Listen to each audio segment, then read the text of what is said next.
Rob. Tony. And I'm Jeff. We're in gaming. And that's you. Hello gamers and welcome back to the Inn. I'm Rob, of course, or Warshack if you want to call me by my in-game name. And of course in this episode we're going to be completing off our, what should be a 12-win arena run with this mage, but may cut a bit short. We're 3-2, so hopefully we can at least push out 7 wins this deck does deserve. But before we get into anything, I'm kind of shocked right now. I'm kind of bewildered, and I don't know how to express this enough, but we just received a donation from FuseMan. He said not to give him, some crazy shout out, or to go crazy with it, but I think it deserves to go crazy. We just got our biggest donation from FuseMan. I don't even know if I should say the amount, but it was pretty. It's a lot to donate to a channel. So let me just say thanks, man. Like, you really don't know how much it means. Yeah, it's to see like any sort of donation, but especially a big one come in, especially the first of its kind. And it's just like, wow, like someone likes these videos that much. Like you guys like these videos that much that you're willing to donate to help make the videos, greater quality, better sound. And it's just insane to me. Like it takes me off my normal rocker. I don't even know what the fuck I'm saying anymore. You know what I mean, man? I just want to say thanks. Thank you a ton, man. Really appreciate it. All right, so with that, we'll go into arena. Hopefully we can pull out those wins that we need to. And yeah, I'm still like, I'm shocked. Like I'm in like a, I'm trying to think of the word. It's shell-shocked, but that's, yes, sure. You know what I mean. So we'll try to get over that and play the best we can. But dude, thanks so much. Oh. We're also drinking Red Bull today.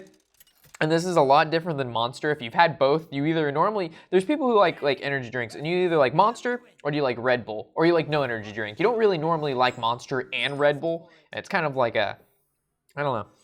I don't really like Red Bull that much. I feel like this weird tingly feeling in my brain. Like it's not a good tingly feeling either. It's like a weird, not so, yeah, we're just, okay. Sorcerer's Apprentice, obviously we want to keep the best 2-drop possible. These guys are too late. Even though we got the Dragon and the Dragon Synergy, they're just too late, to be honest. We're looking for good 2-drops, good 3-drops, and maybe a good 4-drop. But essentially, if we're not going second, oh, wow, this is... Oh man, for a second I thought this guy was a dragon. That's how screwed up my brain is right now. But we do have the 2, the 3, the 4, and the 5. So we can't really complain about it at all. We've got a nice curve, we got no spells, but monsters normally do the talking in arena, not so much spells. Alright, so the Jouster has a chance to go, don't win, yes. I was going to say the Jouster has the ability to go 1-for-1 with our Apprentice if he's able to pull off the Joust, which gives him the +1/+1, but he's not able to do that. So right now the Flame Juggler actually can trade off with this and it'll have 2 HP left over, but if we Sorcerer's Apprentice and it trades, it'll have 1 HP, but I think Sorcerer's Apprentice is a little bit bigger here because the Flame Juggler, or a little bit better because the Flame Juggler really doesn't, we don't really get any benefit out of that deal 1 damage with this Battle Cry. Even though we don't have any spells, it's just a better creature. So let's say turn 2 he plays a 2/3. Our Flame Juggler won't be able to contest that, but our Sorcerer's Apprentice will. So he's going to have to cast some spell in order to kill this. And if he does that, he doesn't develop the field. Alright, so in this situation, the Flame Juggler was actually the better card, but we wouldn't have known that. So we can go ahead and develop the Flame Juggler, or we can ping this and hit it, or we can just play this card, which is a little bit better at this situation because it gets the buff, it's a bigger body on the board. Next turn we can go ahead and Flame Juggler ping, or we can go ahead and Shield Master. We've got the Dragon in our hand now for the Corruptor, so it looks like this game's really going to pan out for us. The reason we didn't attack the Annoyotron is the fact that this will actually take a damage when it doesn't have to. I'm gonna force him to make the attacks. So hopefully he just goes face here and he doesn't kill the Sorcerer's Apprentice, but he actually can. I probably shouldn't have even targeted this. He got the idea from me pinging it, or me targeting it. Oh man, shucks to you. Okay, so there's really no good way to get past the Annoyotron. Unless we can go Flame Juggler, the Flame Juggler hits it, and then we ping it, and then we swing our 3/5 into the 3/3, but that's such a risk with the Flame Juggler. It's like a 33% chance. But we can go ahead and Shield Maiden, and then make the trade here. So even if he does attack with this, he doesn't really attack twice, because he'll die to the Shield Maiden, so that's fine. And this is actually a bigger body than the 3/3, so he couldn't even Velen's in passive. He has to wait for 5 mana with that, so there's no problem there. And then turn 5, we have the deal 3 damage, or we have the Flame Juggler Harvest Golem combo. So this is, as I said, this deck is insane. I don't know how we have 2 losses with this deck and only 3 wins. And also, we don't have Tony with us today, which is sad. He always puts in his good input. I've got someone to bicker with and come up with random words, but it's all right. Okay, So good card for him. If he picks this card quick, then obviously he got a pretty good death rattle. But if he holds on to it for a while, that means he didn't get the best cards, and he's looking like the best from the worst kind of deal. So he probably got some mediocre death rattle there. Hopefully not like a Sylvanas or a what is it called? What is it called? Not Piloted Shredder, not Piloted Sky Golem. It's the big version. How do I not remember this? This is a card. This is why we need Tony here. He knows these card names. All right, so from here we can go ahead and we can actually swing into this, and then the Flame Juggler has a chance to hit this, but I think our best bet's just a Corruptor. It's a huge body on the board, and then clear off his 1/2 just because we know he's playing Priest and he has buffs in his deck, so there's no reason he should have to, or no reason we shouldn't attack this just in case he, you know, buffs it up and is able to make a trade. It's like Paladin pretty much. Even though Paladin's even worse because they got Blessings of the King, they've got the Seal of Justice, or they got Blessings of Might, and then what is it called? Divine Seal? I don't know. It's a 3-drop. Give a card Divine Shield and +3 attack. It's a not so good card for us to deal with. So from here we can actually Fireball this, develop a 2-drop. This keeps field tempo, or we attack into this, ping, develop a 4-drop, or we can actually develop the 4-drop first, then ping. I think that's fair. I think we should save the Fireball for something else. We're not really worried too, or we can hopefully it hits that, but that's too much of a risk. I'm not willing to take that. So we'll just ping here. This guy gets the +1 spell power, so our Fireball will actually do 7 now. We make the trade there, and we swing for 5. So we don't do as much damage, but it allows us to, you know, I guess he could Shadow Word Pain this. That'd be a problem. Oh, no. Shadow Madness. We didn't even see it coming, boys. Oh, he could have Shadow Madness the other card, though. So either way. But now he's able to kill this off, and this has, oh man, that was terrible. Ripperonis, Jeff.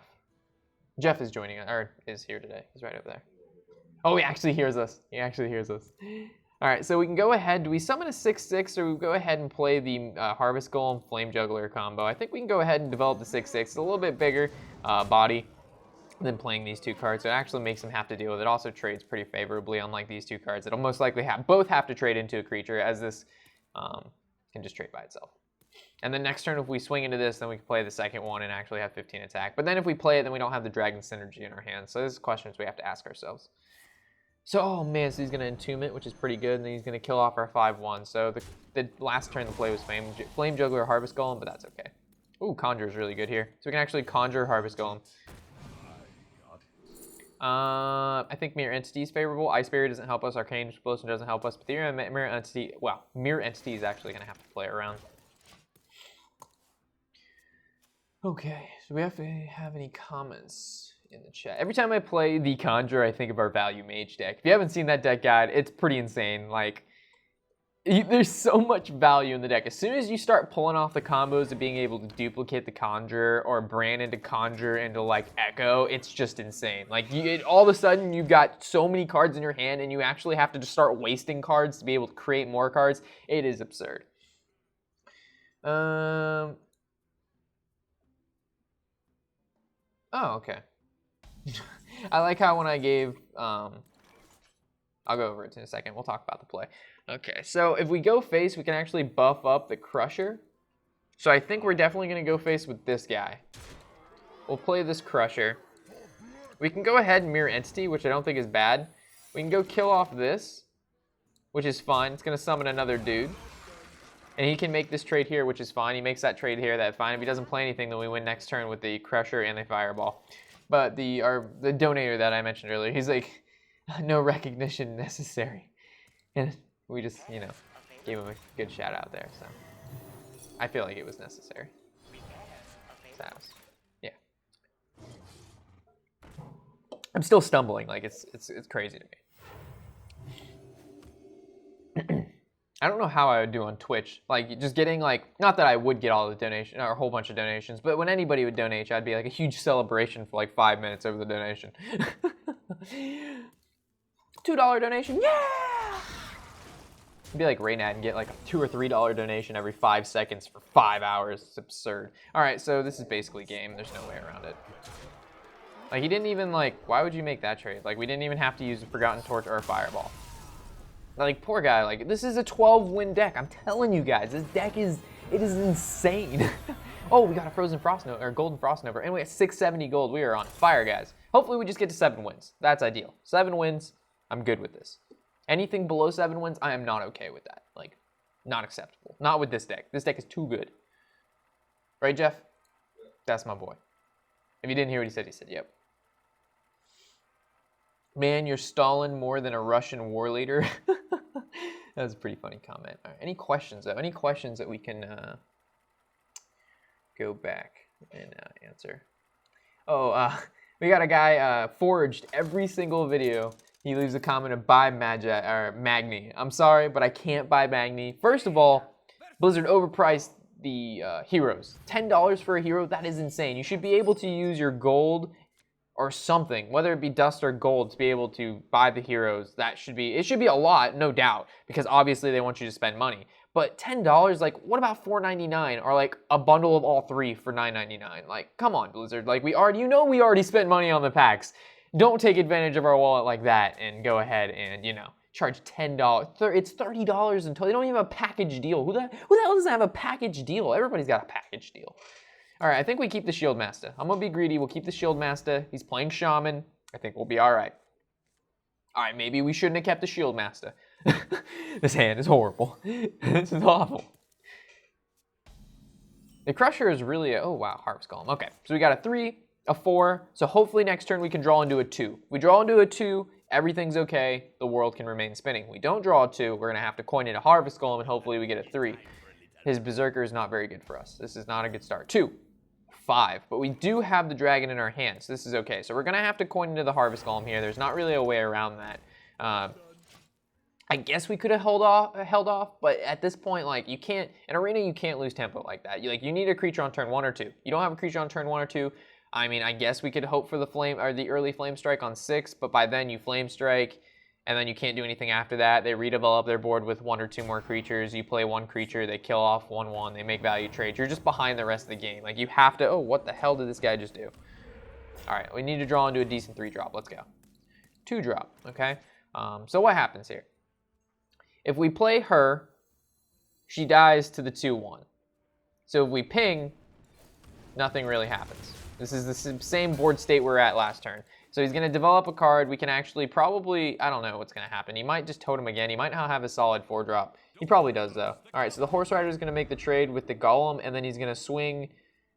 It'd be fine if he swing. Okay, so he makes that trade, and then he trades the 2/3 into the 2/1, and then they're both out. Okay, this is perfectly fine. So, unfortunately, I wish I could, like, okay. We ping the 5/1, needless to say. And then if we play the Apprentice, it just dies to this 2/1. But at the same time, it's almost better for that to happen than him to sit on the field. And then on turn 5, we play this. And then he just, yeah.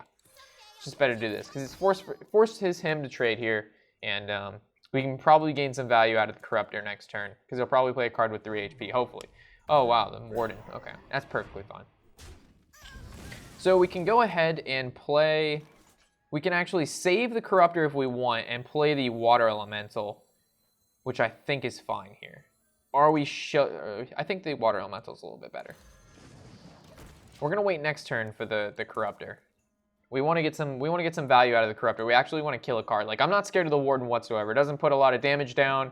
It doesn't, I mean, it's a taunt and it stops us from being able to attack directly, but that's not how, see, exactly. This is what we save our Corruptor for, is for cards like this, so we can get the value out. The value. So even though we do float 1 mana, it's not as bad because we're able to go, automatically at least 2 for 1 with the card. And then next turn we can go ahead and Drake, or we can Crusher, or we can Faceless Manipulator if he plays, a decent 7-drop. Twilight Drake, not that big. Gonna Hex again, okay. Hopefully not, I guess it'll be 4, yeah. Hoping it was 3 would have been, it's too much. Okay, so we can't do the Flame Lance, Flame Walker, or Flame Waker yet. If we play the Drake, it doesn't die to what he has on the field. If we play the Crusher, it's basically the same as the Drake. He's not going to be at 15 anytime soon. Flame Strike doesn't feel that great here, so I think we can just play the Crusher, and there's not really an issue with that. The reason I'm playing the Crusher instead of the Drake is because the Drake can actually get value later on when we use our hero power a bunch. But this guy, I mean, he's at 30 HP. I guess he's the dragon in our hand, but we have another dragon in our hand.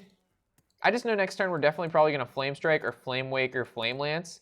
We're not going to be playing the Drake anytime soon, which means we can play the Drake on like 10, ping twice. I don't know.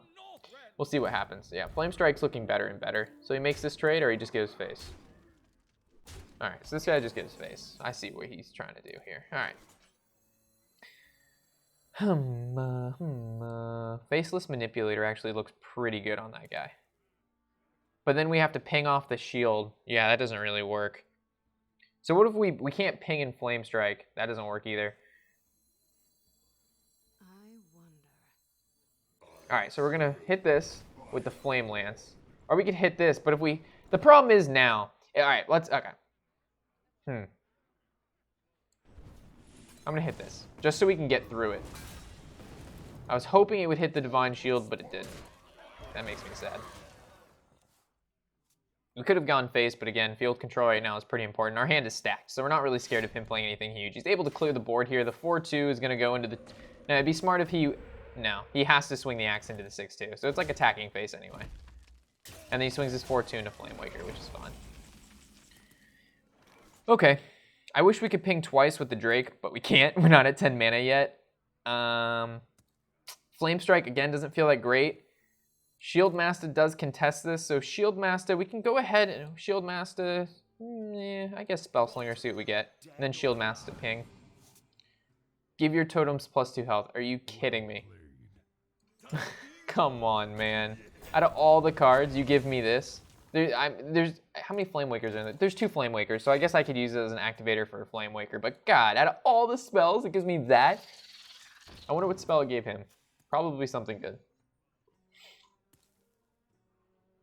We'll Drake next turn. We definitely can ping twice with it. Oh my God, Tomb Spot. Not this again. Not this again. Not another Tomb Spot. Not like this. We also have the Flame Strike, so he might not even attack here. Actually, I think he will. He'll swing his weapon and his 2-4 or his 4-2 into our 3-5. Yeah. Okay. Okay. So now what do we do? Flame Strike would get us ahead, but I definitely know he's going to play cards next turn. Well, of course he's going to play cards next turn, but I think he's going to play at least 2 cards next turn, 2 more creatures. I think it'll be necessary to do that. So let's actually... Let's unstable Portal first and see what comes out. It's a pretty good card.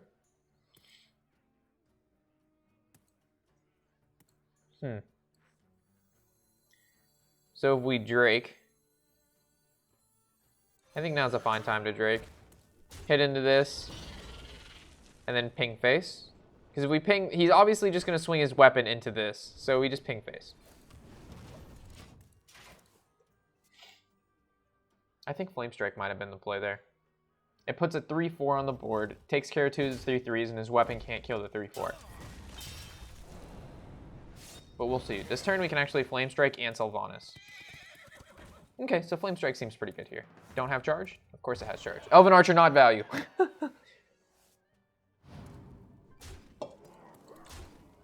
Elven Archer, not value. Flame Strike, 3-drop Sylvanas, how you doing? That's insane. That unstable portal was so nice, but we still don't know what spell he has. Watch it be like Pyroblast. That'd be insane. All right, Trog. Hero power, looking for the spell power. So he obviously has, hopefully not the silence, has the silence. Gonna do only 1 damage there. Still pretty good though. If we would have been able to faceless manip. Oh my God, he got Doomhammer. Fuck. Why did he not go face? Is he seriously gonna take that much damage? We draw into a fireball, we win. Oh my God. What do we do here? Definitely going to kill this off.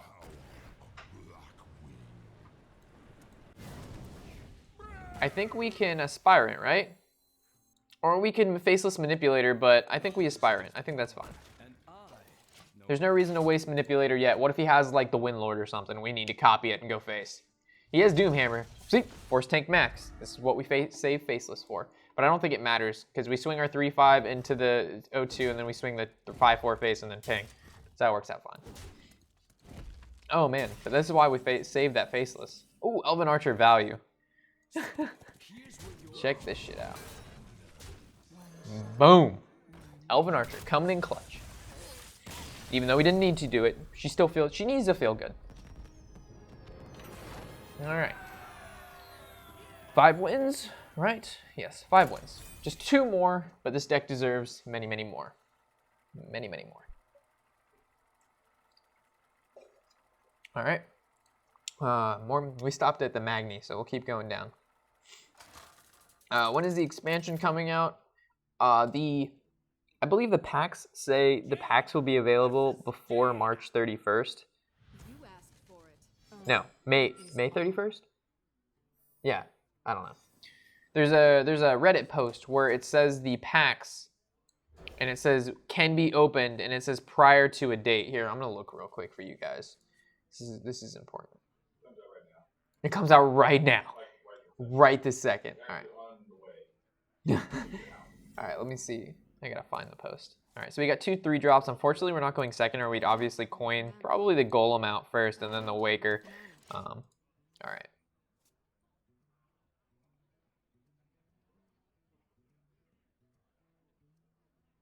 Oh, they also apparently the new Paladin character, the new the art like Magni and Valera can only be obtainable through WoW. That's the only way to get that skin. Unfortunately, we can't ping that. We have no 2-drops. So face we go. Oh, where is this post? I'll find it, guys.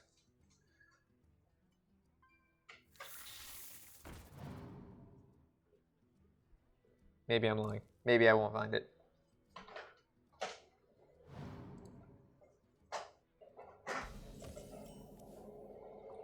All right, so we obviously don't need to ping off this. We need to develop the board. So whether we want to, I think we develop with the Harvest Golem because it's pretty resistant and sticky to what he has on now. Like, he's going to have to, like, basically contest more than a Waker because it has that Death Rattle.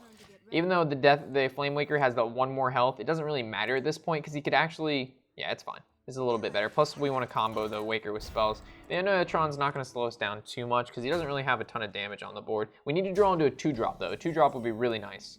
No 2-drop. And the 2-drop would be nice only because we play it and then we ping off the Worgen. So definitely going to attack the Noyotron here. So we can go ahead and play the... I think this guy's the best as of now, just because he has 1 more health than this. The attack really doesn't matter because everything on his field has 1 HP. So playing a 4-4, 3-5 feels a little bit better right now. Come on, I know I found this for you guys. It said, I know it said the packs will be able, you'll be able to open them before, I think it was May 31st. April 31st, I don't know. I'm gonna stop. Anyway, it kind of gave you a window at which the new packs will be opened, if that answers your question. So I wish I could go to the pack where you buy pre-order yet, but the patch isn't up for Americas yet, or I would go to it myself. It was a Reddit post, but it got crowded by so many other people posting about it. Not the same thing, but about the new patch, that is. So from here, obviously gonna make this trade here. And if we play, the problem with playing the Conjurer is it just dies to the 3-2. We do generate a card, but it doesn't feel as good. If we play this, he can actually ping it and then just attack it, but he has 3 mana left. If we play this, he basically does the same thing. I think it's almost best to play the, I don't know. The Conjurer may be the best card right here because either way he's gonna make a trade with whatever we play. The deciding factor is if he has to ping, and if he pings, he can't summon a 5-drop. But a 5-drop, I guess this is fine. Yeah. Because if he pings to kill the Shield Master, he only has 3 mana left, and a 3 mana minion on turn 5 doesn't feel as good, because then we'll be able to follow up with our Conjure or Flame Waker, maybe into a spell. So that'll be pretty good. So I think the Shield Master is pretty solid here. I wish I could find this post for you guys. I feel really bad. Can't just say things and then not back it up with Reddit post. 100% accurate. All right, so what do we get out of this? Bloodlust. All right, that's pretty good. It makes up for our, what's up with those Shaman cards? Last game it was a Totemic Might, I believe it was. So there's the ping and then the attack. He still played a pretty solid, wow, a pretty solid 3-drop minion. Wow, Rob, come on, you got this. Double Flame Waker, doesn't really contest the board too much as the Conjurer does. It also gives us the ability to possibly get a spell that can combo with the Waker. So. Ooh, okay, so Fireball, I believe, is the card of choice here. Arcane Blast is normally really, really good, so we could actually double Waker into blast and then deal 6 damage, maybe. Or we can just Fireball Waker, which I think is a little bit better. We're going to go face with that 2 damage because there's no point to attack this and give him the ability to ping off the 2-1 that comes out of that. We want to force it out of him. So we actually have we have a lot of field removal and burst in our hand. We've got Bloodlust Fireball into the double Flame Strike into the Flame Waker. So we're susceptible to a Flame Strike because these guys only have 4 HP. But if these guys can live 1 turn and we can make it to turn 9, that would be insane, right? How much damage is that? So this is 3, that's 5 each. 16, 17, 18, 19, 20. That's 20 damage with 9 mana. And if these both Wakers can live 1 turn, that's pretty good. Okay. So, this turn doesn't look that great. We pop Shredder, we have 5 mana. We can't really do anything past that. We could Flame Strike and hopefully kill whatever comes out of the Shredder, but that's no guarantee. We could play the 6/6. Which contests both his cards. That's pretty good. Swing for 2. Yeah, there's no real play. We don't want to Flame Strike just 2 minions, and this guy's going to turn into another minion anyway. Playing the Flame Waker and Fireballing this, again, still doesn't feel that great unless the card that comes out is not good, and then we can go ahead and kill it off with the Harvest Golem, but then it's still susceptible to the Snow Chugger, and then Fireballing a card with 3 HP just doesn't feel great. We want him to kind of build up the field, get at least a 3 minion Flame Strike without him generating any cards out of the Flame Strike, and then from there we'll be able to follow up with the Flame Waker, Fireball, and then hopefully go from there. Okay, so this is fine. Alright, it's no longer that fine. Yeah, unfortunately now we don't want to kill the Sentinel unless his whole board is clear, and that's not going to happen.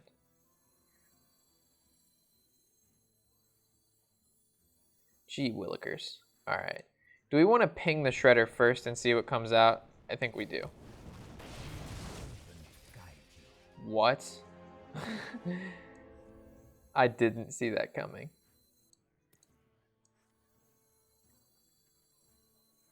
Oh man, what do we do?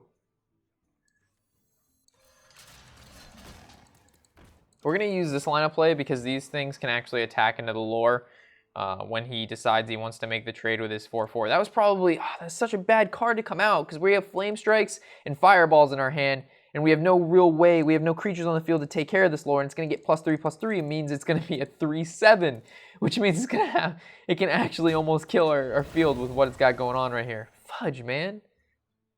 We didn't want to Fireball it last turn. Wow. That's insane. And we can't even kill it now. Why does this have to happen to me? What do we do? If we don't want to give him Flame Strike, we don't want to give him Fireball, we play Spell Slinger and that gives him more shit. Oh, this is horrible. This is horrible. It's fudging horrible. We can't even... Ugh. This is disgusting.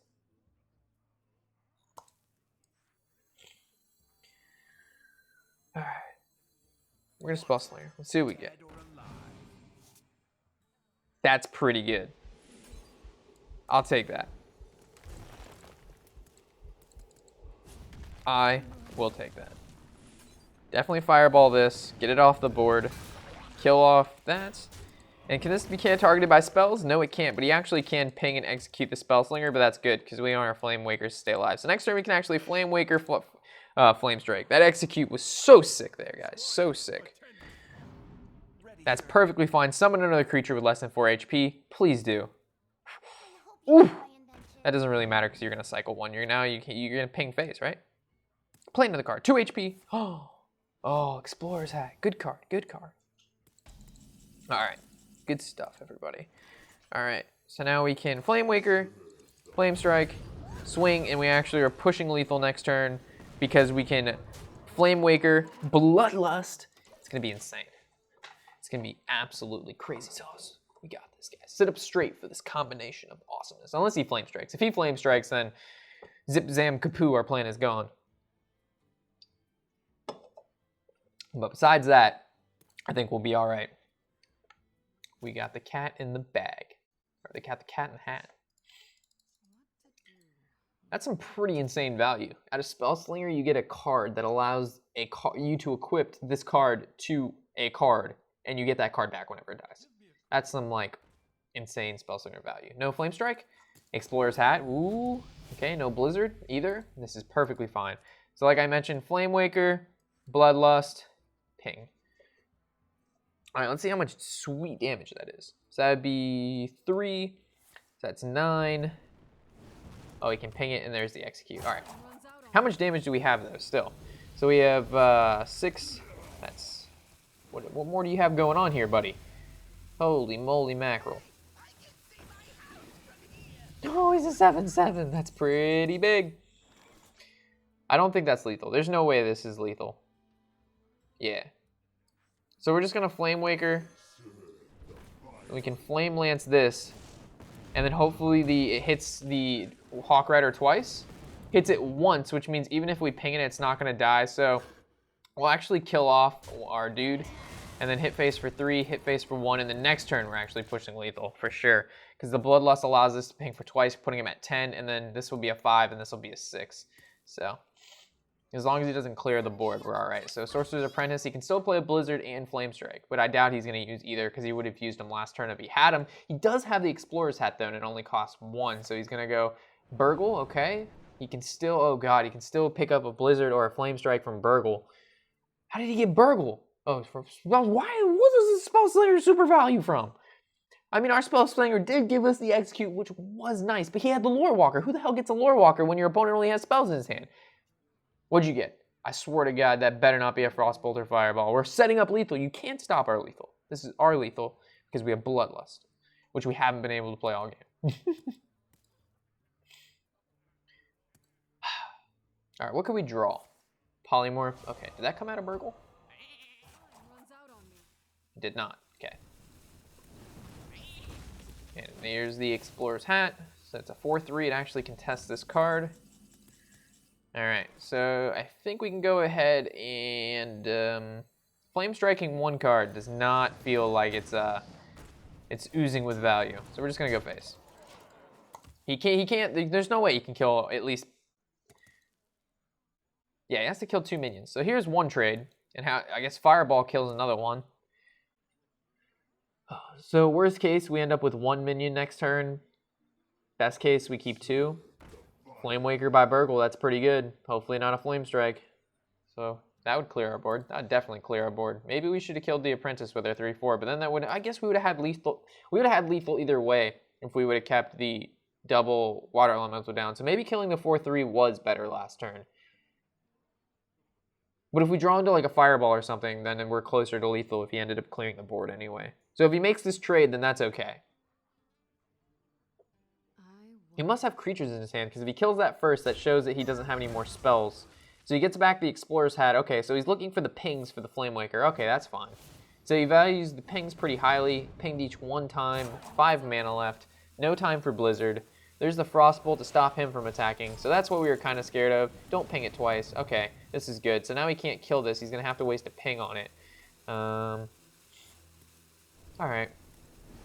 Again, we're just looking for, we have 6, 7 damage. All right, this is fine. So what happens here? We Drake. Okay, so we can Drake, ping this twice, and then attack here, and be pushing lethal next turn. Or we could have pinged face twice, but that would have left the Flame Waker up, and leaving that card up does not feel good. I'd much rather have a 6/6 and a 3/2 uncontested than a 6/6, a 3/2, a 3/3, and him having a Flame Waker buffed on the field. So even if he plays a taunt here, I think we're all right. So we can deal up another flame. You got 2 Flame Wakers from Burgle? That's insane. Don't ping this. Ha ha. Flame Waker or Water Elemental must live. Acidic Ooze doesn't do it. Owl doesn't do it. The game is ours. That was a good game. That was insane. That was insane. All right, guys. So we are at 6-2. In the next episode, we will hopefully be getting that 7 wins. Or that 7 win. We will hopefully be hitting that 7-win mark, so we can definitely make a profit in Arena. We definitely should with this deck. Like I mentioned, this deck is insane. There's no reason this deck shouldn't be able to get there. And then, yeah, we'll just go from there. So with all of that said, guys, thanks for watching. Always glad to have you here at the end. And as always, I'm Warshack. Oh, I just said that. Anyway, I'm Warshack, and happy whatever the hell day it is.